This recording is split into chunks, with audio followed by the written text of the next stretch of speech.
하하영 기자는 지금 핫한 안희정 캠프에 있거든요. 예, 안희정 캠프를 출입하는 기자죠. 예, 그래서 지금 현재 기준으로 도대체 어떻게 돌아가고 있는지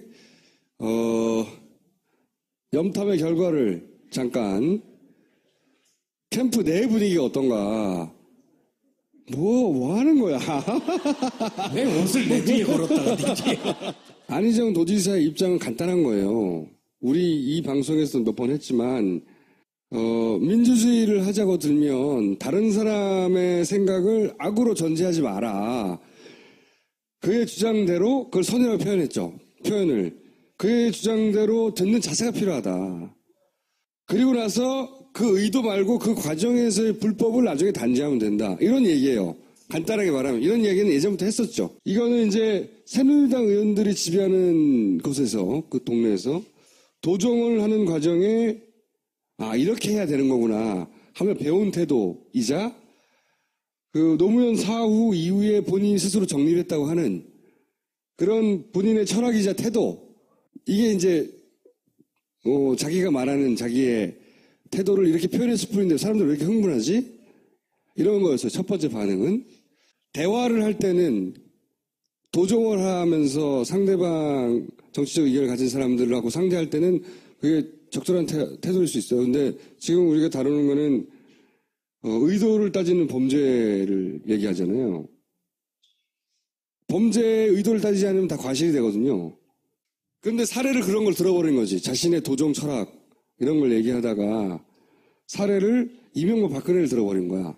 더군다나 K스포츠 미르, 이거는 의도를 인정해 줘버리면 죄가 안 되는 상황이 되는 건데 실수한 거지. 사례를 잘못 들었다고. 여기는 사과했어요, 그죠? 예, 사과는 했는데 예.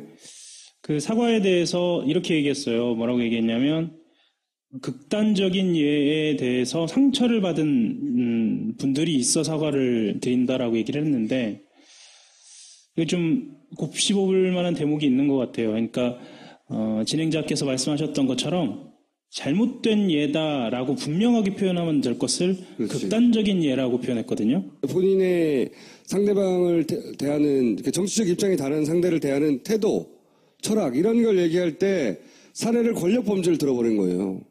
그리고 처음에는 조롱이다, 반어법이다 이렇게 이야기를 했거든요. 앞부분은 맞아요. 실제로 그 현장을 보면 이명박 박근혜 대통령이라고 얘기하면서 한 10초 정도 있어요. 이러면서 싹 이렇게 쭉 보니까 사람들이 막 웃기 시작해요. 네. 이러면서 본인이 약간 흥분이 된 것 같아요. 그분들의 선의도 받아주셔야 하는 거 아닙니까? 이렇게 얘기를 하면서 사람들이 더 웃어요. 그러면서 이제 747 공약하고 미르 K스포츠 재단으로 넘어가거든요. 하여튼 소통해가면 웃긴 했어. 반어법이라고 할 수 있어. 근데 그 뒤에 이어지는 말이 사례를 그 반어법으로 해명이 안 될 말을 해버리는 거예요. 사례를. 안희정 후보의 가장 핵심적인 참모로 윤태영 전 청와대 대변인이 있어요. 이 윤 전 대변인이 무슨 책을 썼냐면 대통령의 말하기라는 책을 썼거든요. 그 대통령의 말하기라는 책은 제가 책 선전하는 것 같네요. 그 노무현 대통령의 화법에 대해서 이야기해요. 거기에서 반어법에 대해서도 실제로 등장을 하거든요. 그 반어법에 실패한 사례들도 등장을 해요. 그러면 그 반어법이 이 청중들한테 제대로 이해를 받지 못하면 어떻게 되는지에 대해서도 설명을 하거든요. 바로 이 상황이 그런 상황이라고 기자들은 받아들였어요. 왜냐, 웃는 사람도 있지만 불쾌한 사람도 있었거든요. 물론 웃는 사람은 자기 마음을 이해했으니까 웃었고 불쾌한 사람은 자기 마음을 이해하지 못했으니까 불쾌했다라고 이야기하더라도 사실 마크맨 기자들 입장에서는 불쾌한 사람에게도 이 정치인의 발언은 책임이 있어야 하거든요. 그게 메시지고 그래서 메시지 팀이 따로 있는 거고요. 그거에 대해서 지적을 하는 거고요. 그런데 거기에 대해서 하루 종일 그 다음 날이죠. 왜 내 진심을 알아주지 못하냐라고 이야기를 하는 건 사실은 데자뷰가 좀 있어요. 반기문 총장이 오자마자 한 이야기들 중에 가장 많은 이야기가 그 얘기였거든요. 내 진심을 알아주지 않는다고. 그렇죠. 그래서 캠프는 처음에는 이것은 대화법과 관련된 얘기고 오래된 철학이니까 문제될 거 없다라고 생각을 하고 있었는데 기자들은 그렇게 받아들이지 않았어요. 그리고 실제로 안희정 지사로 넘어온 기자들, 그러니까 마크를 바꾼 기자들이 있었고 저 같은 경우에도 반기문 전 총장을 이렇게 일부 며칠 따라다니다가 반 총장 그렇게 되고 이제 이쪽으로 넘어오면서 가는 곳마다 그렇게 하는 거야? 박원순 시장도 잠깐 했는데요. 근데 후보를 없애버리는 기자예요. 아니 그렇지 않습니다. 이번에는 그래서 저는 늘 진심으로 걱정을 했습니다. 가는 곳마다 그 진심이 선인가? 일단 선의는 받아들여 주시고 본인은 억울하겠죠. 그런데 특별한 어젠다, 그러니까 대선 후보급의 어젠다를 가지고 승부를 보는 게 아니라 이렇게 내 진심을 몰라준다라고 언론이나 아니면은 거기에 대해서 항의하는 유권자 지지자들한테 언쟁을 하기 시작하면 이건 굉장히 불리한 본인 스스로한테 불리한 상황으로 가는 거죠. 말에 굉장히 고도의 추상성. 네. 그리고 그런 것 같아요. 이게 기존의 전통적인 질서가 있는데 나는 그걸 뛰어넘을 수가 있어. 뭐 이런 대단한 자신감. 뛰어넘어야 해도 있고요. 그리고 왜 나는 그렇게 하겠다는데 내 진심을 몰라줘? 뭐 이렇게 좀 원망하는 것까지. 사실 안희정 지사를 깊이 아는 사람들은 안 지사가 갖고 있는 어떤 헌신이라든가요. 2003년 이후에 본인이 이 참여정부에 대해서 갖고 있었던 마음, 헌신 이런 것들 때문에 지금 왜 그런지를 좀 이해를 하는 사람도 있어요. 특히나 옆에서 지켜보니까 노무현 전 대통령하고의 싱크로율이 굉장히 높아요. 예를 들면 복지에 대해서 이야기하면서 참여정부에서 발표했던 2030 계획이라든가 뭐 이런 거에 대해서 이야기하고 대연정의 완성에 대해서 이야기하고 최근에 꺼내들었던 그 남북관계에 대한 이야기도 남쪽에 개성공단과 같은 역개성공단을 만들자라는 이야기까지 요소요소마다 참여정부가 이룩하지 못했던 어떤 역사적 과업들을 자기가 실현한다라는 그런 소명의식 같은 게 좀 있거든요. 그 문재인 전 대표는 친구지만 내가 큰아들이고 내가 완성할 거야. 이런 의식이 있어요, 실제로 소명의식이. 그리고 그러는 데 있어서 방법론, 대화, 그러니까 나와 정치적 입장을 다른 사람을 상대하는 데 있어서 그 사람의 의도를 그 선입견을 가지고 혹은 뭐 나쁜 의도일 거라고 전제하지 않고 열린 자세로 소통을 해야 대화가 되고 문제가 풀리더라. 예. 그래야 한다. 그런 경험과 그런 철학을 말한 거예요. 자기 도지사 예. 경험도 거기 있을 그렇죠. 거예요. 왜냐하면 도의회가 새누리당이 다수였잖아요. 계속. 의도는 따지지 말고 결과적으로 죄가 있으면 따지면 된다고 하는 게 여기서는 안 맞는 거죠. 의도를 따져야 죄가 나오는 경우니까. 실제로 박근혜 대통령한테 들어간 돈이 없지 않느냐 이런 식으로 얘기를 하는 그렇죠. 사람들이 있잖아요. 그래서 살을 잘못 들었다고 하면 되는데 그것도 깔끔하진 않아요. 제가 보기엔. 잘못을 인정하고 사과를 하는 때는 아주 적절한 시기에 적절한 방식으로 해야 되는데 왜냐하면 억울함이 있어서 그래요. 자기는 나쁜 뜻으로 한 게 아닌데 억울함이 있는데 나는 억울할 거 아니라고 보는 게 그동안 본인의 언어가 본인이 가진 특징이 대중들에게 그런 생각을 하게 만들어 왔다는 거거든요. 여기서 빵 터졌을 뿐이지 이 한 번으로 사람들이 이렇게 반응하는 게 아니기 때문에 억울해할 게 아니고 뭔가 내 헌법은 혹은 메시지를 재검토해야 되겠는 걸 이렇게 고민을 할 때지 억울할 때가 아니거든요. 그러니까 대연정이나 사드 배치 논란부터 축적되어 온 게 맞죠. 그리고 그것에 대해서 분명하게 입장을 정해야 할 때임에도 불구하고 모호하고 추상적으로 이야기하면서 사람들이 이게 뭐지 이렇게 생각하게 할 때가 많았거든요. 그래서 사실 이번 상황이 터진 거고요. 안지사 쪽에서 가장 억울해한 지점이 이 지점이에요. 어떤 지점이냐면 여기서 얘기하는 것처럼 사례를 잘못 들었다라고만 얘기하면 바로 받아들였겠는데 본인은 선의에 대한 그러니까 대화법에 대해서 공격을 받았다라고 생각을 하는 거예요. 자기가 사료를 잘못 받았으니까 그것까지 공격을 당하는 거지. 네. 그런데 그럼에도 불구하고 이런 이야기 가지고 이렇게 공격을 전체적으로 대화법을 가지고 이야기를 하고 거기에 대해서 안희정 지사에 대해서 그것이 잘못됐다라고 이야기하는 상황 자체가 사실은 본인들한테 불리하다는 거를 조금 뒤늦게 깨달은 것 같아요. 한편으로는 난 좀 웃겨요. 우리나라 정치사에서 이렇게 이런 거 가지고 논쟁이 이런 적이 있었나. 선이야. 아니야 나이 대화법일 뿐이야. 막 통섭만 나오고 막 손석희 사장이 뭐 통섭인가요? 막 이런 얘기 한다는 게 대선 후보하고 웃겼어요. 나는. 웃겨서 재밌기도 했는데, 근데 저는 이게 이제, 그 캠프 내에 있는 착시도 영향을 줬다고 봐요. 뭐냐면, 이 급속도의 지지율 상승이 첫 번째로는 반기문의 공백 때문이고, 이건 주어진 조건이죠. 외부에서. 자기들이 만들어낸 게 아니에요. 또 하나는 보수의 펌프질이 있어요. 분명히 있었어요. 종편에서 엄청난 펌프질을 했어요. 그리고 세 번째가 애초에 안희정이 가지고 있는 자질이나 이미지나 또는 화법이나 이 세 가지가 합쳐진 거거든요. 근데 그 중에서 보수의 펌프질 같은 건 인정하기 싫을 거예요. 그리고 애초에 안희정이 가지고 있는 자질, 이걸 크게 보겠죠. 하지만 골고루 작용한 거예요. 그게 크다고 믿고 싶은 게 아니고요. 그게 전부라고 생각을 하고 있죠. 그게 큰 착시를 불러일으키는 거죠. 그게 소신이라고 얘기를 하고요. 그러니까 그 소신이 드디어 사람들이 알아보고 나를 찾아주고 통했구나. 내가 오랫동안 그게 안 통했는데 이거는 착각이거든요. 여기서부터는 제 느낌을 말씀을 드리자면 그 선의로 대화하자라고 하는 데에서 이 선의는 참여정부 시절에 자기를 얘기하는 것 같기도 해요. 그러니까 참여정부 시절에 자기 그리고 싱크로율이 매우 높았던 동지죠. 노무현 전 대통령. 그 사람이 갖고 있었던 선의가 그 당시 받아들여지지 못했던 것. 그러니까 어떻게 보면 미래형은 아니죠.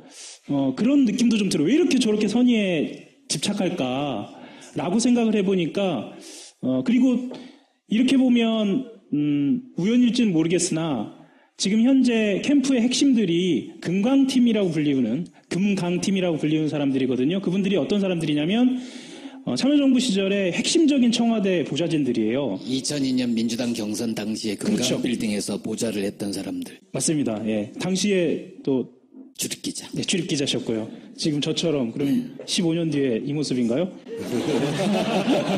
뭐 대단히 뭐가 이렇게 망가지냐 이런. 그 캠프에 보좌하는 사람들과 캠프를 이끄는 리더, 그러니까 안희정 지사와 그런 감정적 교감, 아주 오래된 감정적 교감을 주고받고 있는 것 같아요. 실제로 그러니까 이제 이 캠프에는 한마디로 트라우마가 있어요. 모두가 트라우마가 있지. 이 캠프를 관통하는 트라우마가 노무현이라는 트라우마가 있어요. 있는데 저는 어쨌든 후보의 철학만으로 여기에 도달했다 하고 믿는 순간부터 그 선을 넘어가게 돼 있다고요. 선을. 그러니까 이걸 캠프에 있는 사람이 후보를 말려서 될 일은 아니에요. 후보는 아무도 말릴 수가 없어요, 원래. 후보 스스로가 선을 그어야 되는 거거든요, 원래. 사실 지금 말씀하셨던 것처럼 트라우마라고 저는 표현하고 싶지는 않고요. 실제로 그 캠프로 올라가 보면 굉장히 막 이글이글 타오르는 그런 느낌이 있어요. 힘 같은 게 있어요. 그게 트라우마에서 나올 수도 있어요. 근데 오늘 관훈 토론에서 또 같은 얘기를 했다는 건 뭐 전략 수정 없이 그냥. 근데 그거는 지지율이 꺾일 때 깨닫기 시작해요. 어느 순간. 지지율이 올라갈 때는 절대 깨달을 수가 없어요. 지지율이 이제 꺾이고, 이 지지율이라는 게 무서운 거예요. 지금 지지율은. 이재명 시장이 17%, 18% 찍을 때 거의 20% 넘을 것 같았죠. 꺾이는데 한순간이었잖아요. 안희정 도지사 똑같아요.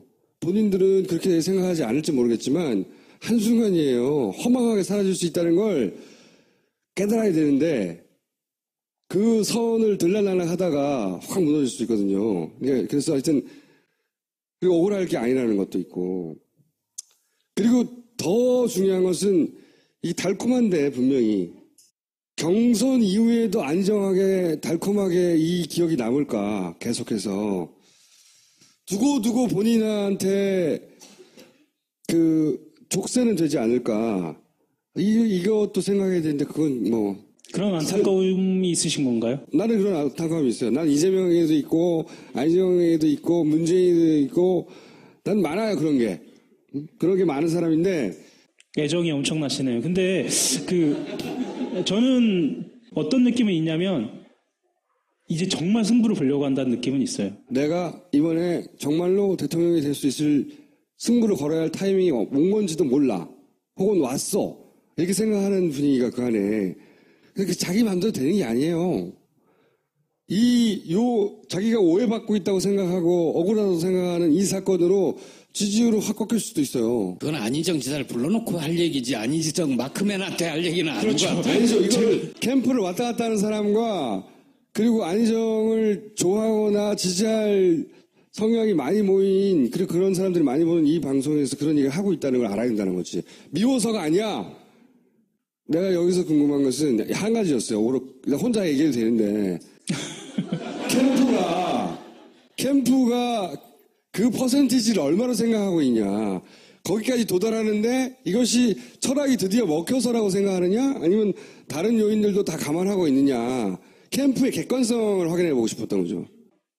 내부적으로 지지율 수치를 이제 본인들이 계산하고 있잖아요. 이거를 거의 아침마다, 그러니까 요즘은 그 여론조사 기관들이 워낙 많이 하다 보니까 한 이틀에 한 번씩 전화를 해서 물어보는데 본인들이 생각하는 것보다 설 직후에는 한 2, 3% 많이 올랐고 지금 현재는 한 5포인트 정도 빨리 올라갔어요. 그러니까 20%가 이렇게 빨리 올라갈 줄 몰랐어요. 아무도 몰랐죠. 네, 그래서 본인들은 지금 이 상황이 정말 진심으로 후보의 역량만으로 지금 올라온 것이다라고 생각은 하진 않는데 네, 정서적으로는 정말 후보의 역량이 지금 받치고 있고 우리는 25를 간다라고 생각을 하는 거죠. 그리고 실제로 캠프가 그래야 25를 가는 거잖아요. 맞아요. 그러니까 이건 선거의 전략이기도 하고 어떤 조직력이기도 하고 스스로 그렇게 믿어야 그렇게 힘이 나는 것도 맞고 근데 그렇지만 그중에 아주 냉정한 이 기획자가 존재하고 이것이 제가 보기엔 지지율이 꺾이게 돼 있거든요. 이런 사건이 일어나면 지지율이 꺾이게 돼 있어요. 근데 어떻게 대응하냐에 따라서 후다다닥 빠질 수도 있고요. 거기에서 내공이 드러나겠죠. 아니면 이게 멈추거나 횡보로 가거나 본인의 지지율로 굳어질 수도 있어요. 그거는 앞으로 하게 달리는데 그게 캠프가 가진 객관성이 얼마이냐에 따라 달려있길래 한번 물어보고 싶었던 거지. 캠프 분위기보다 요즘 그 마크맨들이 그러니까 기자들이 제일 많이 물어보는 것 중에 하나가 이제 제로섬 게임이 시작됐다. 그래서 차별화 전략이 뭐냐라고 물어보거든요. 문재인 전 대표, 그러니까 2위 주자하고. 근데 본인이 그리고 캠프가 그것에 대해서 구체적인 안을 내놓는다기보다는 지금까지의 전략을 계속 고수하는 걸로 봐서 이것이 차별화 전략인가? 라고 사실 기자들은 생각을 하고 있는 거죠. 아니 차별화는 이미 이루어졌죠. 왜냐하면은 지지층 자체가 달라. 제로섬 게임이 아니야. 당 안에서의 제로섬 게임이 아니고 안희정 도지사는 민주당을 평생 쳐다보지 않았던 사람들까지 다 긁어가지고 민주당도 나쁘진 않네 생각에 만든 공이 있어요. 그래서 민주당 지지율 50% 이상 넘어가게 만든 공이 있다니까 안희정 도지사가 만든 거예요. 그러니까 민주당 대세론을 만드는데 기여한 거지. 근데 나는 그게 중요한 게 아니고 이 양반들이 정말로 냉정하게 자기를 보고 있느냐 이게 궁금한 건데 왜냐면 그렇게 보고 있지 않으면 어느 순간 한순간에 무너지거든요. 냉정하게 보고 있다고 얘기하고 가자. 우리. 네. 아주 냉정하게 보고 있고요.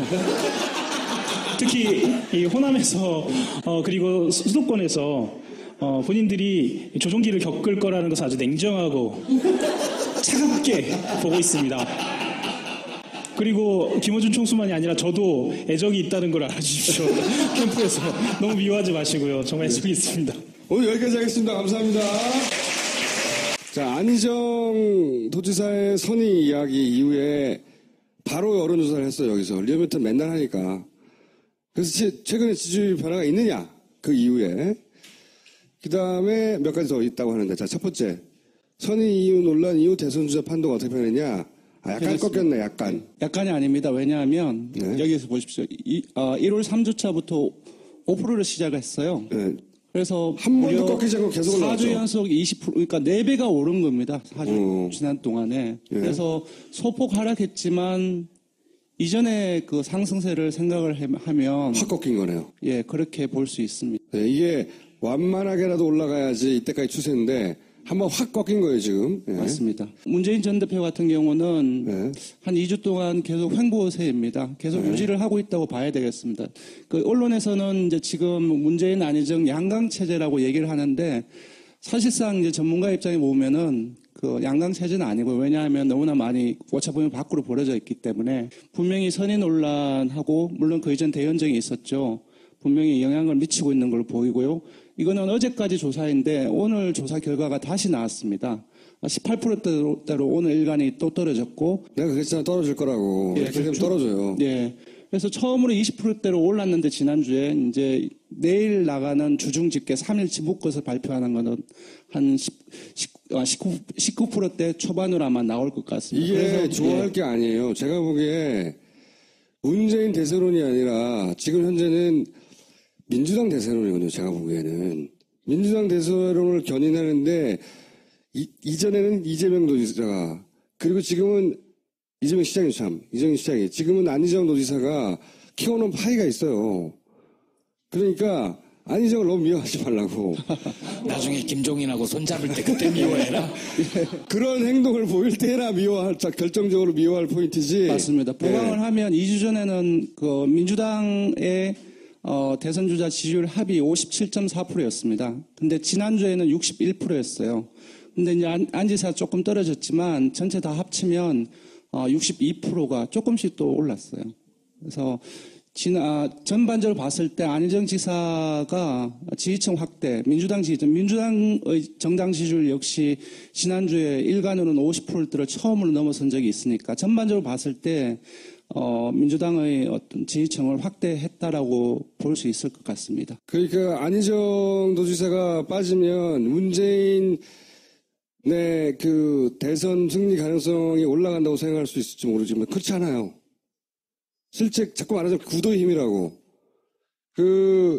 민주당 대세론이니까 정확하게 말하면 민주당 대세론, 야당 대세론이죠. 정권 교체를 해야 한다고 하는. 야당 대선으로까지 넓힐 필요가 없습니다. 왜냐하면 야당 대선을 하면 70% 훌쩍 넘습니다. 이게 이제 보수에서의 착각이었죠. 보수에서 처음에 반기문 빠질 때 문재인 너무 높이 올라갈까봐. 네, 맞습니다. 안희정을 확 띄워줬단 말이죠. 네. 근데 너무 떠버렸어. 너무 떠가지고 민주당밖에 안 보이는 거예요. 자기들이 생각하는 것보다 너무 파이가 커지고 안희정이 너무 많이 흡수하니까 이제 곧 보세요. 안희정 깔 거예요, 종편이. 한동안 안희정 지사뿐만 아니라 한교안 권한대행도 같이 띄웠죠. 네. 그래서 지금 이제 다시 넘어가면 안희정이 가려서 이제 좀 잘 안 보이는데 안 보이는 거예요. 많이 떨어졌습니다. 네. 자기들 작전대로 안 된 거예요, 지금. 예, 네. 황교안 권한대행이 계속 대선 출마 여부에 대해서 긍정도 시인도 하지 않는 이런 상태로 계속 지속되었고 이 상태에서는 보수적인 지지층 그리고 여권 성향의 지지층이라 할지라도 나올 가능성이 없다라고 생각하고 흩어지는 상황이라고 생각이 들어요. 그래서 황교안에서 빠진 지지가 어디 다른 데로 간 게 안철수로 보이나요? 가죠.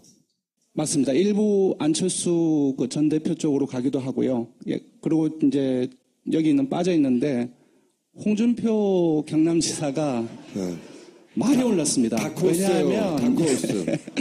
기존에 홍준표 지사 같은 경우 바닥을 기었습니다. 1%대로. 근데 지난주에 그리고 오늘까지 3.5%가 나왔습니다. 제가 보기에는 3.5%는 말이죠. 조만간에 안희정과 이재명이 누렸던 것 같은 단시간에, 그리고 황교안도 누렸죠. 단시간에 내 표를 줄 것 몰라 하던 사람들이 확 쏠릴 수 있어요. 3.5%면은 이게 되게 낮다라고 생각하시는데 지금 유승민 바른정당 의원이 몇 프로 나온지 아십니까?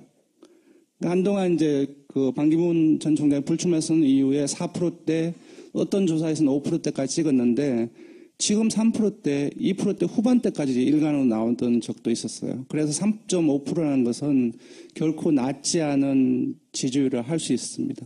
그래서 그런 이동한 측면이 있습니다. 저는 타이밍만 잘 맞으면 홍준표 도지사가 요 언저리까지 올라올 수 있다고 봐요. 중간에 어딘가에. 계속 이재명 지지자 측에서 좀 서운한 부분들 많이 내색을 하셨던 것 같아요. 이재명 도지사가 예, 지금 시장에 다시 주목하는. 어제까지는 9.9%였는데 주중 집계로 10.1%로 4주 만에 두 자릿수로 올랐었습니다. 그리고 안철수 전 대표 역시 기울기 보이시죠? 상당히 기울기 폭이 여기서 모이기 시작했어요. 네. 여기서 엎치락뒤치락 할 텐데. 안희정 지사에서 빠졌던 일부 지지층이 이쪽으로 갔다라고 볼 수 있을 것 같습니다. 조금 더 봐야 됩니다. 너무 하루 이틀밖에 안 됐기 때문에. 자, 전체 판세는 이 정도로 보시고. 네. 왜냐면 이 방송이 나갈 때쯤이면 경향성이 좀 더 뚜렷해질 테니까. 이거는 이제 민주당 내부의 조사가 아니라 타당, 그러니까 한국당이라든지 바른정당이라든지 국민의당 그리고 정의당의 후보가 저 사람들이라고 그러니까 픽스를 해놓고 한 사람은 이제 문재인을 넣고 다른 한 조합에서는 안희정을 넣어서 각자를 비교를 해봤습니다. 그래서 문 전 대표가 43.2%가 나왔고요. 그리고 안희정을 넣었을 때는 안희정이 38.2%가 나왔습니다. 어떤 조사에서는 안희정 지사가 더 많이 나오는 조사도 있었죠. 있습니다. 예. 네. 여기 이 부분에는 분명히 대연정과 그 주말 이후에 오늘까지 아마 내일까지도 계속 갈 것 같은데 선의 논란이 반영이 되었다라고 봐야 될 것 같습니다. 하지만 이제 오늘 기준으로 봤을 때는 일단은 조금 기존에 계속적으로 주장했던 중도 보수 확장력으로 인한 안 지사의 우세는 그걸로만 얘기는 하긴 좀 힘들지 않겠냐라고 생각이 들고요. 지역을 보면은 전체 지역에서 이제 TK에서 조금 붙어 있긴 한데 PK에서 좀 붙어 있긴 한데 TK나 호남, 수도권, 충청 전체에서 안 지사보다는 문 전 대표가 경쟁력이 좀 우세한 게 드러났고요. 역시 예상대로 40대 이하는 크게 차이가 났습니다. 그리고 50대는 좀 비등비등했고요. 60대는 좀 많이 문 전 대표가 안 지사가 좀 많이 뒤지는 모습을 보였습니다. 역시 이념 성향으로 보더라도 중도에서는 약간 거의 비슷하다고 볼 수 있습니다. 보수층에서는 안 지사가 진보층에서는 문 전 대표가 이렇게 좀 거의 이전에 반 전 총장이 불출마 선언하기 전에 문 전 대표하고 반 전 총장의 지지율 비교를 해보면 거의 이러한 양상이 나타났습니다. 자, 여기서 만약에 안희정이 계속 빠지잖아요. 그 표는 제가 보기에는 일부는 이재명한테 가고 상당 정도는 안철수한테 갈 수 있다. 맞습니다. 이제 물론 이제 전체적인 기울기가 좀 완만하긴 하지만 10.4%에서 요번까지 무려 17.4% 상당히 많이 올랐습니다. 계속 올라오고 있습니다, 지금. 만약에 황교안이 잘하고 있었다면 그 표가 황교안한테 갔겠지만 맞습니다. 예. 안철수 전 대표에게 이제 그 표가 가는 거예요. 또 안희정의 표가. 예. 안희정 도지사가 가지고 있는 표의 속성은 대단히 독특해요. 생각해 보면. 이거는 이제 각각의 그 대선 주자의 지지층이 100%로 봤을 때 그것이 이제 이념 성향별로 어떻게 구성된가를 받는 건데요. 네. 안 지사하고 안 전 대표하고 지지층 구성이 상당히 비슷합니다. 네. 이게 뭐냐면은 기본적으로 저런 구성들을 안 지사하고 안 전 대표가 공유를 하고 있다는 것은 기본적으로 지지층의 생각, 지향성 그런 부분들이 비슷하고 그 말은 뭐냐 하면 각자가 던지는 메시지, 행보에 대해서 반응하는 층이 비슷하다는 거죠. 층이 비슷하다는 겁니다. 네. 그렇다고 했을 때 한쪽에서 빠졌을 때 대체제로서 왔다 갔다 할 수 있는 폭들이 커지는 거죠. 저걸 제가 분석을 해드리려고 하는 거는. 그래서 제가 또 한 번 말씀드리고 싶은 건데 다시 한번 문재인 지지자들이 안희정이 저렇게 나가는 것은 말도 안 된다고 안희정을 공격하는 것은 문재인을 돕는 게 아니에요. 안철수를 돕는 거지. 이상하지만 그래요. 이 안희정 도지사를 구성하는 지지층이 그렇기 때문에 완전히 다른 거죠. 생각과는 실제 그 표를 받아가는 사람은 anyway 그걸 보여주는 거고요. 여론조사로. 제가 지난번에 이재명 시장이 좀 반등하기 힘들 거라고 말씀을 드렸던 이유는 크게 반등하기 힘들 거라고 말씀을 드렸던 것입니다. 그래서 좀 오해를 좀 거두어 주시면 고맙겠습니다. 항의 받았구나. 여기까지 하겠습니다. 예.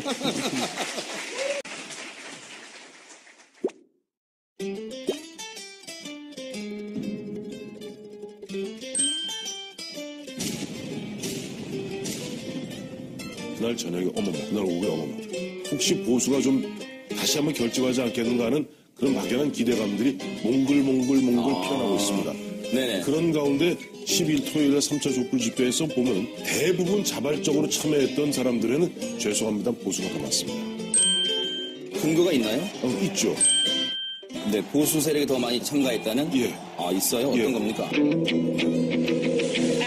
제 눈입니다. 어머머. 저 그날 여러 차례 걸쳐서 가서 그건 네. 다녀보면 알아요. 알겠습니다. 그리고 이거는 황태승 평론가님 개인 의견이라는 점 일단 밝혀주세요. 그래서 정의당에서는 종로에서, 종로 1가에서, 네네. 그다음에 국민의당과 더불어민주당은 저 청교 광장에서 했는데 네. 사실 그렇게 사람들이 많지 않았어요. 네. 오히려 보면 자발적으로 참여한 사람들이 100만 가까이 되는 걸 보고. 이수호 전 전교조 회장이 중심에서 이름이 좀 복잡하던데 참교육 청년 거기서 보니까 지금 보면 온라인으로 학생들을 갖다가 매일 거기다 9,000원 내면 실어 나를 그런 광고를 하고 있다는 거예요. 실어 나른다는 표현이 적절하지 않은 것 같아요. 실어 나르는 거. 참여하는데 실어 나르는 겁니다. 참여하는데 회비를 실어 나르는 겁니다. 제공하는 거. 실어 나르는 겁니다. 흔히 해서 실어 나르는 겁니다. 아니 지방에서 학생들이 동원입니다. 올라오는 동원입니다. 않겠습니까? 동원입니다. 교사의 한 사람으로서 학생을 인솔할 책임하고 실어 나르기 위해서 모집한다는 건 정말 적절치 않습니다. 황당 주장의 대가 황태순 씨.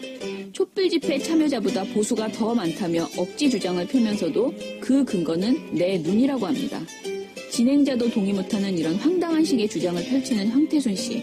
게다가 촛불 집회에 참여한 학생들을 향해 동원됐다, 실어 나른다며 무시, 폄훼하는 발언을 쏟아냈습니다. 반박하려는 상대방의 말을 가로막는 것은 기본입니다. 이런 종편 출연자 정말 괜찮을까요? 상가에서 고구마 팔던 그 문 전 대표의 가게 앞에 파리만 날리고 리어카에서 탄핵 사이다 파는 이재명 그 진짜 가게에는 손님들이 북적북적한 모습이에요. 예. 그림을 이렇게 그렸네. 한잔 하지 그림으로 코가 빨갛게. 고구마가 안 팔리니까 고구마로 사이다보다 더 쏘는 고구마 술을 만들어서 파는 거예요 지금. 맛있는데 고구마 술. 상당히 그 신중했다가 이재명 시장이 막 뜨니까 문재인 대표가 그냥 오히려 요즘에는 뭐 거리에서 야 집값 폐지시키자 이게 더 세게 나온단 말이에요. 정식 가게도 아닌데 그냥 문전. 근데 이거 다 명예훼손건에 대해서 제가 좀 걸려졌는데 나는 이재명 시장한테 700만 원 물어준 사람이야 진짜. 저 양반을. 왜요? 자기 형 뭐 정기병원에 넣고 이렇게 했더니 저 명예훼손 걸어가지고 제가 700만 원 물어줬거든요. 그런데도 제가 저렇게 그린 거니까 객관적으로 그린 거예요. 이 정도면 문재인 공격도 그 선을 넘었습니다. 풍자랍시고 문 전 대표를 술 취한 사람처럼 그려놓더니 모든 패널들이 낄낄거리며 조롱을 합니다. 논리적인 대선 후보 검증은 온데간데없고 저질 풍자와 천박한 웃음소리만 남았습니다. 이런 패널을 우리 그냥 두어도 괜찮을까요?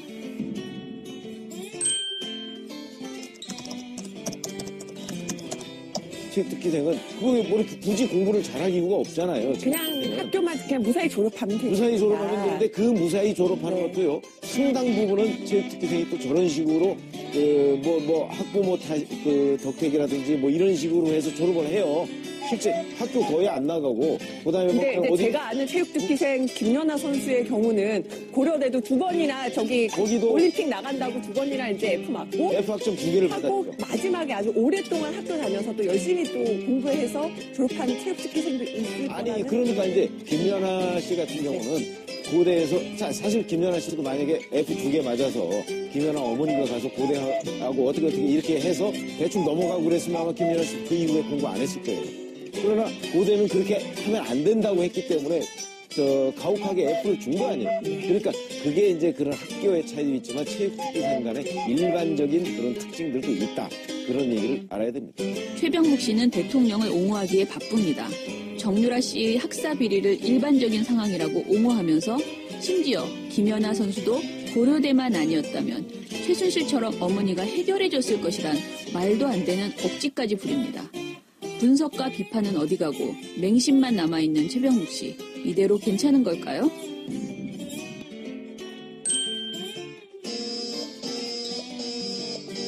그 친문하는 행동을 보면요.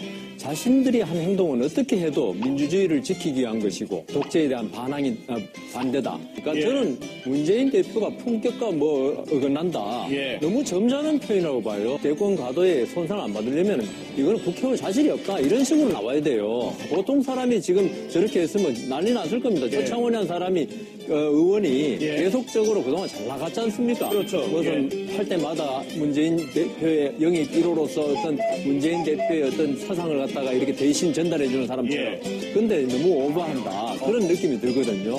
그러니까 박근혜 대통령이 지금 이 난국에 처한 것도 사실 최순실이 너무 오버해서 난 거 아닙니까? 그렇죠. 그러니까 결국은 지금 친문이 벌써 무슨 정권을 잡은 듯한 거기서 나오는 오만의 빛이 벌써 비치기 시작하니까 바로 패권주의를 정확하게 보여주는 그런 거다. 표창원 의원 풍자 누드화 논란을 이야기하다가 느닷없이 문재인 전 대표를 향해 막말을 쏟아내는 여상원 씨. 최순실과 표창원을 동일선상에 놓더니 갑자기 친문이 정권을 잡은 것 같다. 오만의 빛이 비친다고 막말에 탑을 쌓았습니다. 근거도 없이 감정 섞인 비난을 해대는 패널을 그냥 보고 있어야만 할까요? 그 이전에는 성매매 하셨죠? 저는요, 민주당이 당권을 잡는 한 가지 방법 저는 알고 있습니다. 대권이요? 대권을 잡는 거 한 가지 방법 알고 있습니다. 문재인 전 대표가 불출마 선언하는 겁니다. 상당히 위험한 발언인데. 아니, 그럴 생각이 전혀 없는데. 없는데 불출마 선언하면 정말 민주당이 그쵸? 친문이니 반문이니 이런 단어가 없어지잖아요. 그죠? 사람들이 멍해지네. 예. 멍해지네. 아니, 내가 상상한 거야. 불출마 선언하면 친문이니 반문이니 이런 단어가 없어지니까. 아니, 불가능 일단 가능성도 별로 없을 뿐더러 첫번이에요. 아니, 그리고 헌법에 이제부터 대권은 재수 없다. 이거 써야 돼. 재수 없다가 아니라 재수 없다. 그러니까 재수생 없다. 이렇게 내가 볼 때요. 그러면 민주당이 친문이니 반문이니 없어져요. 똘똘 뭉쳐집니다.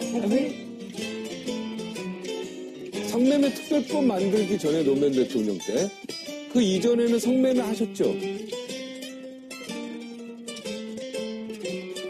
누가? 우리 박사님. 대학교 다닐 때 아니, 그때는 성매매 특별법 이전에는 뭡니까? 많이 있었지 않습니까? 집장촌도. 법이 있느냐? 한 번도 안 가보셨습니까? 집장촌?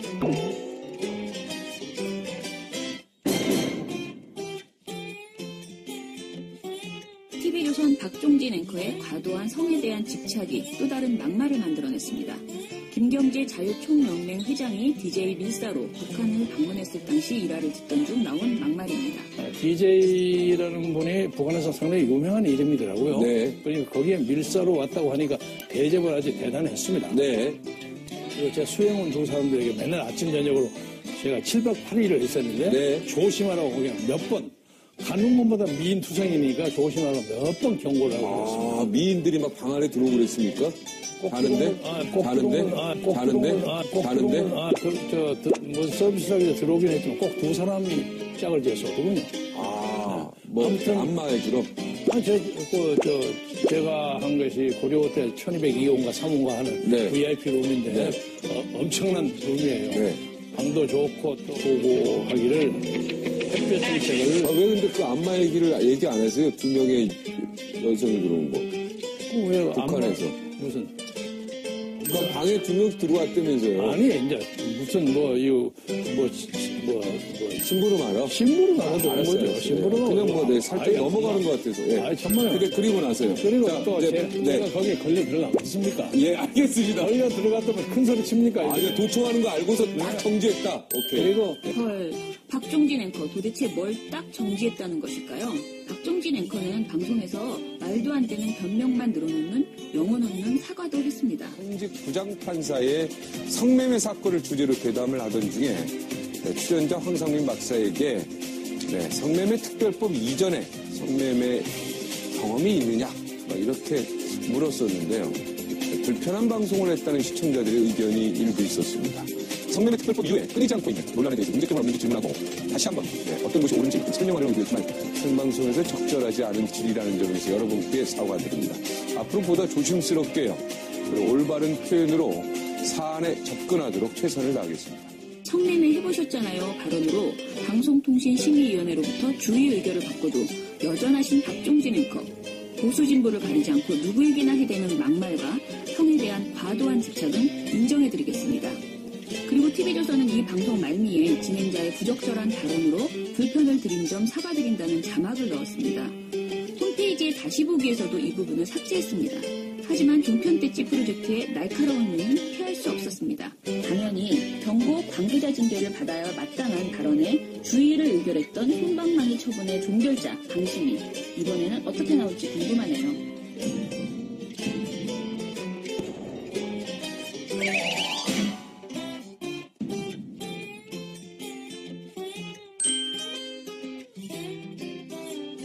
만약에 박근혜 대통령 입장에서는 저런 그림을 그리는 예술가를 지원하겠다 그러면은 김종래 국장님 대통령이 저런 그림 그리는 예술가를 지원하겠다 그러면 지원해라 그렇게 하시겠습니까? 너무나 나름 대통령까지 얘기해서 좀 그런데 그걸 어떻게 하겠어요? 누가 저한테 그 얘기를 묻더라고요. 저런 것 때문에 그렇죠.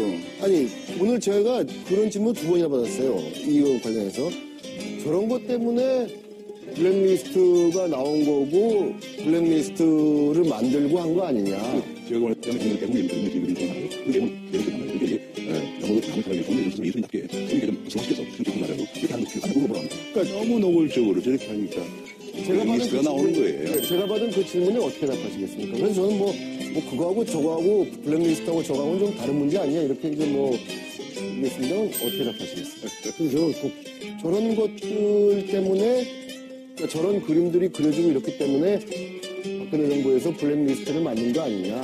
말하자면 그런 식으로 저한테 물어봤어요. 거기 어때요? 그 요지는 무슨 얘기인지 알겠죠? 예, 알겠습니다. 도가 지나친 것들이 있으니까 또 그 반작용으로 블랙리스트 만들고 이러지 않았겠냐. 이런 얘기인 것 같아요. 그러니까 JTBC가 이번 최순실 사태 취재 과정에서 통상적인 취재 활동을 넘어서 이 사안마다 적극적으로 개입하는 경우들이 있다고 들었습니다. 이제는 보도를 위해서라면 시청률을 위해서라면 기자가 경찰과 함께 같이 다니면서 범인을 잡고 마약 중독자와 함께 마약을 하고 정치인과 함께 직접 정치를 하는 시대가 도래한 것 같습니다. 최희준 씨는 중립과 토론의 균형을 잡아야 하는 진행자임에도 불구하고 그 역할을 전혀 하지 못하고 있습니다. 정유라 씨 체포 보도에 관해 이야기하면서 시청률을 위해서 기자가 마약을 할 거라는 등의 왜곡, 확대된 해석을 버젓이 내놓았습니다. 게다가 패널에게 당신이 대통령이라면 어떻겠느냐며 집요하게 원하는 대답을 유도합니다. 자격 미달 최희준 진행자, 이대로 괜찮을까요?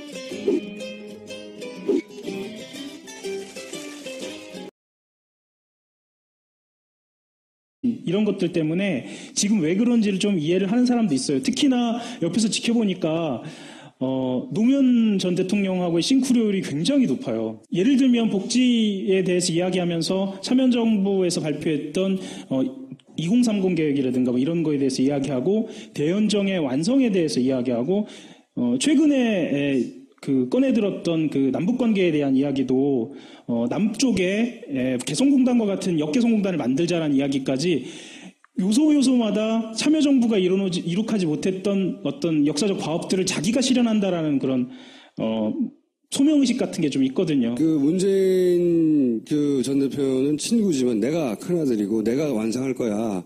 이런 의식이 있어요, 실제로 소명의식이. 그리고 그러는 데 있어서 방법론, 대화, 그러니까 나와 정치적 입장을 다른 사람을 상대하는 데 있어서 그 사람의 의도를 그 선입견을 가지고 혹은 나쁜 의도일 거라고 전제하지 않고 열린 자세로 소통을 해야 대화가 되고 문제가 풀리더라. 예. 그래야 한다. 그런 경험과 그런 철학을 말한 거예요. 자기 도지사 예. 경험도 거기 있을 그렇죠. 거예요. 왜냐하면 도의회가 새누리당이 다수였잖아요, 계속. 의도는 따지지 말고 결과적으로 죄가 있으면 따지면 된다고 하는 게 여기서는 안 맞는 거죠. 의도를 따져야 죄가 나오는 경우니까. 실제로 박근혜 대통령한테 들어간 돈이 없지 않느냐 이런 식으로 얘기를 하는 그렇죠. 사람들이 있잖아요. 그래서 살을 잘못 들었다고 하면 되는데 그것도 깔끔하진 않아요, 제가 보기엔. 잘못을 인정하고 사과를 하는 때는 아주 적절한 시기에 적절한 방식으로 해야 되는데. 왜냐하면 억울함이 있어서 그래요. 자기는 나쁜 뜻으로 한 게 아닌데 억울함이 있는데 나는 억울할 거 아니라고 보는 게 그동안 본인의 언어가 본인이 가진 특징이 대중들에게 그런 생각을 하게 만들어 왔다는 거거든요. 여기서 빵 터졌을 뿐이지 이 한 번으로 사람들이 이렇게 반응하는 게 아니기 때문에 억울해할 게 아니고 뭔가 내 헌법은 혹은 메시지를 재검토해야 되겠는 걸 이렇게 고민을 할 때지 억울할 때가 아니거든요. 그러니까 대연정이나 사드 배치 논란부터 축적되어 온 게 맞죠. 그리고 그것에 대해서 분명하게 입장을 정해야 할 때임에도 불구하고 모호하고 추상적으로 이야기하면서 사람들이 이게 뭐지 이렇게 생각하게 할 때가 많았거든요. 그래서 사실 이번 상황이 터진 거고요. 안지사 쪽에서 가장 억울해한 지점 이 지점이에요. 어떤 지점이냐면 여기서 얘기하는 것처럼 사례를 잘못 들었다라고만 얘기하면 바로 받아들였겠는데 본인은 선의에 대한 그러니까 대화법에 대해서 공격을 받았다라고 생각을 하는 거예요. 자기가 사례를 잘못 받았으니까 그것까지 공격을 당하는 거지. 네. 그런데 그럼에도 불구하고 이런 이야기 가지고 이렇게 공격을 전체적으로 대화법을 가지고 이야기를 하고 거기에 대해서 안희정 지사에 대해서 그것이 잘못 넘어가거든요. 하여튼 소통해가면 웃긴 했어. 반어법이라고 할 수 있어. 근데 그 뒤에 이어지는 말이 사례를 그 반어법으로 해명이 안 될 말을 해버리는 거죠. 사례를. 안희정 후보의 가장 핵심적인 참모로 윤태영 전 청와대 대변인이 있어요. 이 윤 전 대변인이 무슨 책을 썼냐면 대통령의 말하기라는 책을 썼거든요. 그 대통령의 말하기라는 책은 제가 책 선전하는 것 같네요. 그 노무현 대통령의 화법에 대해서 이야기해요. 거기에서 반어법에 대해서도 실제로 등장을 하거든요. 그 반어법에 실패한 사례들도 등장을 해요. 그러면 그 반어법이 이 청중들한테 제대로 이해를 받지 못하면 어떻게 되는지에 대해서도 설명을 하거든요. 바로 이 상황이 그런 상황이라고 기자들은 받아들였어요. 왜냐, 웃는 사람도 있지만 불쾌한 사람도 있었거든요. 물론 웃는 사람은 자기 마음을 이해했으니까 웃었고, 불쾌한 사람은 자기 마음을 이해하지 못했으니까 불쾌했다라고 이야기하더라도 사실 마크맨 기자들 입장에서는 불쾌한 사람에게도 이 정치인의 발언은 책임이 있어야 하거든요. 그게 메시지고, 그래서 메시지 팀이 따로 있는 거고요. 그거에 대해서 지적을 하는 거고요. 그런데 거기에 대해서 하루 종일, 그 다음날이죠. 왜 내 진심을 알아주지 못하냐라고 이야기를 하는 건 사실은 데자뷰가 좀 있어요. 반기문 총장이 오자마자 한 이야기들 중에 가장 많은 이야기가 그 얘기였거든요. 내 진심을 알아주지 않는다고. 그렇죠. 그래서 캠프는 처음에는 이것은 대화법과 관련된 얘기고 오래된 철학이니까 문제될 거 없다라고 생각을 하고 있었는데 기자들은 그렇게 받아들이지 않았어요. 그리고 실제로 안희정 지사로 넘어온 기자들, 그러니까 마크를 바꾼 기자들이 있었고, 저 같은 경우에도 반기문 전 총장을 이렇게 일부 며칠 따라다니다가 반 총장 그렇게 되고 이제 이쪽으로 넘어오면서 가는 곳마다 그렇게 하는 거야? 박원순 시장도 잠깐 했는데요. 근데 후보를 없애버리는 기자예요. 아니 그렇지 않습니다. 이번에는 그래서 저는 늘 진심으로 걱정을 했습니다. 가는 곳마다. 그 진심이 선인가? 일단 선의는 받아들여 주시고 본인은 억울하겠죠. 그런데 특별한 어젠다, 그러니까 대선 후보급의 어젠다를 가지고 승부를 보는 게 아니라 이렇게 내 진심을 몰라준다라고 언론이나 아니면은 거기에 대해서 항의하는 유권자 지지자들한테 언쟁을 하기 시작하면 이건 굉장히 불리한, 본인 스스로한테 불리한 상황으로 가는 거죠. 말에 굉장히 고도의 추상성. 네. 그리고 그런 것 같아요. 이게 기존의 전통적인 질서가 있는데 나는 그걸 뛰어넘을 수가 있어. 뭐 이런 대단한 자신감. 뛰어넘어야 해도 있고요. 그리고 왜 나는 그렇게 하겠다는데 내 진심을 몰라줘? 뭐 이렇게 좀 원망하는 것까지. 사실 안희정 지사를 깊이 아는 사람들은 안 지사가 갖고 있는 어떤 헌신이라든가요. 2003년 이후에 본인이 이 참여정부에 대해서 갖고 있었던 마음, 헌신, 따라고 이야기하는 상황 자체가 사실은 본인들한테 불리하다는 거를 조금 뒤늦게 깨달은 것 같아요. 한편으로는 난 좀 웃겨요. 우리나라 정치사에서 이렇게 이런 거 가지고 논쟁이 이런 적이 있었나. 선이야. 아니야, 나의 대화법일 뿐이야. 막 통섭만 나오고 막. 손석희 사장이 뭐 통섭인가요? 막 이런 얘기 한다는 게 대선 후보하고 웃겼어요, 나는. 웃겨서 재밌기도 했는데, 근데 저는 이게 이제 그 캠프 내에 있는 착시도 영향을 줬다고 봐요. 뭐냐면, 이 급속도의 지지율 상승이 첫 번째로는 반기문의 공백 때문이고, 이건 주어진 조건이죠. 외부에서. 자기들이 만들어낸 게 아니에요. 또 하나는 보수의 펌프질이 있어요. 분명히 있었어요. 종편에서 엄청난 펌프질을 했어요. 그리고 세 번째가 애초에 안희정이 가지고 있는 자질이나 이미지나 또는 화법이나 이 세 가지가 합쳐진 거거든요. 근데 그 중에서 보수의 펌프질 같은 건 인정하기 싫을 거예요. 그리고 애초에 안희정이 가지고 있는 자질, 이걸 크게 보겠죠. 하지만 골고루 작용한 거예요. 그게 크다고 믿고 싶은 게 아니고요. 그게 전부라고 생각을 하고 있죠. 그게 큰 착시를 불러일으키는 거죠. 그게 소신이라고 얘기를 하고요. 그러니까 그 소신이 드디어 사람들이 알아보고 나를 찾아주고 통했구나. 내가 오랫동안 그게 안 통했는데 이거는 착각이거든요. 여기서부터는 제 느낌을 말씀을 드리자면 그 선의로 대화하자라고 하는 데에서 이 선의는 참여정부 시절에 자기를 얘기하는 것 같기도 해요. 그러니까 참여정부 시절에 자기 그리고 싱크로율이 매우 높았던 동지죠. 노무현 전 대통령. 그 사람이 갖고 있었던 선의가 그 당시 받아들여지지 못했던 것. 그러니까 어떻게 보면 미래형은 아니죠. 그런 느낌도 좀 들어요. 왜 이렇게 저렇게 선의에 집착할까라고 생각을 해보니까 그리고 이렇게 보면 우연일지는 모르겠으나 지금 현재 캠프의 핵심들이 금강팀이라고 불리우는 사람들이거든요. 그분들이 어떤 사람들이냐면 참여정부 시절에 핵심적인 청와대 보좌진들이에요. 2002년 민주당 경선 당시에 금강 빌딩에서 보좌를 했던 사람들. 맞습니다. 예. 당시에 또 출입기자. 네, 출입기자셨고요. 지금 저처럼 그럼 15년 뒤에 이 모습인가요? 뭐 대단히 뭐가 이렇게 망가지냐 이런. 그 캠프에 보좌하는 사람들과 캠프를 이끄는 리더, 그러니까 안희정 지사와 그런 감정적 교감, 아주 오래된 감정적 교감을 주고받고 있는 것 같아요. 실제로 그러니까 이제 이 캠프에는 한마디로 트라우마가 있어요. 모두가 트라우마가 있지. 이 캠프를 관통하는 트라우마가 노무현이라는 트라우마가 있어요. 있는데 저는 어쨌든 후보의 철학만으로 여기에 도달했다 하고 믿는 순간부터 그 선을 넘어가게 돼 있다고요. 선을. 그러니까 이걸 캠프에 있는 사람이 후보를 말려서 될 일은 아니에요. 후보는 아무도 말릴 수가 없어요, 원래. 후보 스스로가 선을 그어야 되는 거거든요, 원래. 사실 지금 말씀하셨던 것처럼 트라우마라고 저는 표현하고 싶지는 않고요. 실제로 그 캠프로 올라가 보면 굉장히 막 이글이글 타오르는 그런 느낌이 있어요. 힘 같은 게 있어요. 그게 트라우마에서 나올 수도 있어요. 그런데 오늘 관훈 토론에서 또 같은 얘기를 했다는 건 전략 수정 없이 그냥. 근데 그거는 지지율이 꺾일 때 깨닫기 시작해요. 어느 순간. 지지율이 올라갈 때는 절대 깨달을 수가 없어요. 지지율이 이제 꺾이고, 이 지지율이라는 게 무서운 거예요. 지금 지지율은. 이재명 시장이 17%, 18% 찍을 때 거의 20% 넘을 것 같죠. 꺾이는데 한순간이었잖아요. 안희정 도지사 똑같아요.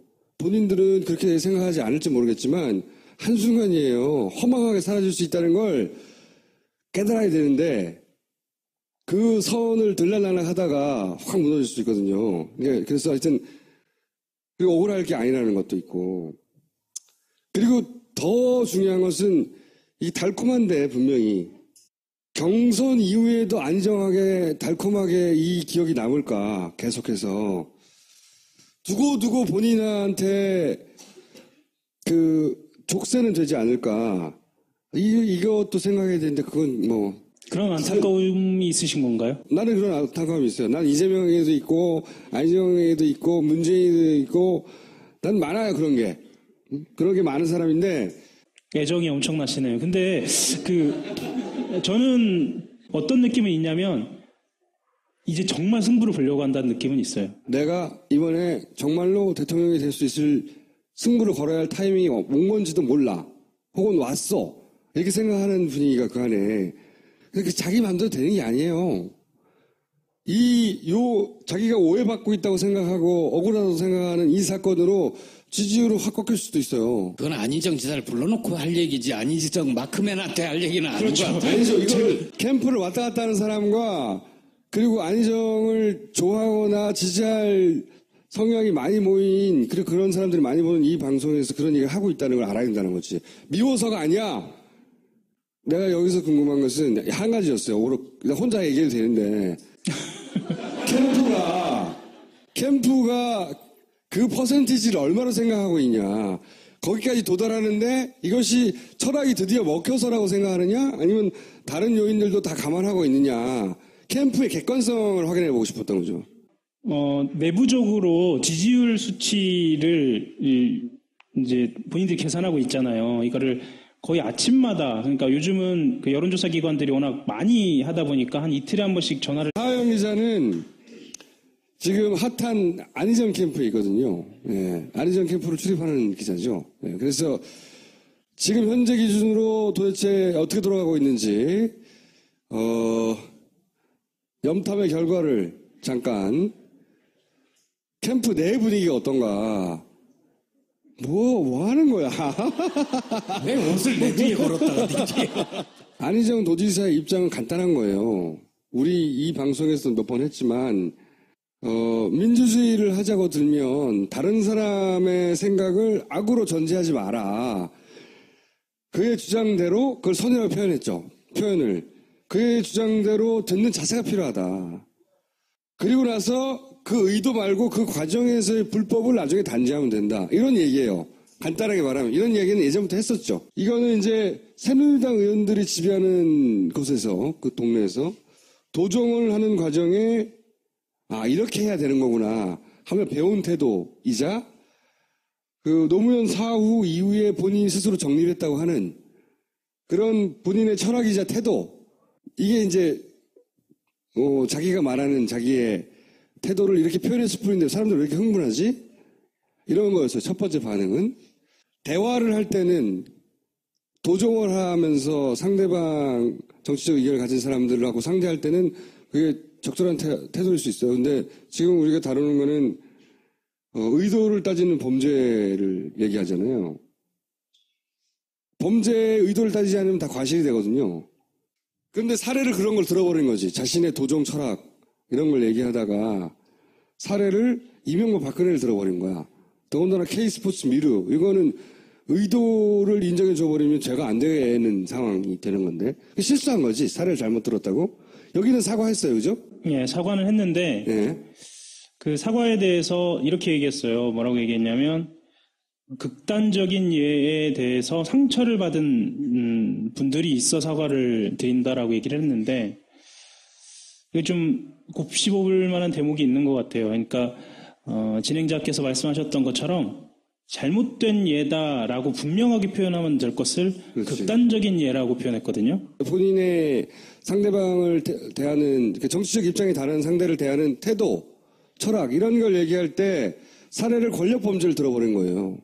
그리고 처음에는 조롱이다, 반어법이다 이렇게 이야기를 했거든요. 앞부분은 맞아요. 실제로 그 현장을 보면 이명박 박근혜 대통령이라고 얘기하면서 한 10초 정도 있어요. 이러면서 싹 이렇게 쭉 보니까 사람들이 막 웃기 시작해요. 이러면서 본인이 약간 흥분이 된 것 같아요. 그분들의 선의도 받아주셔야 하는 거 아닙니까? 이렇게 얘기하면서 사람들이 더 웃어요. 그러면서 이제 747 공약하고 미르 K스포츠 재단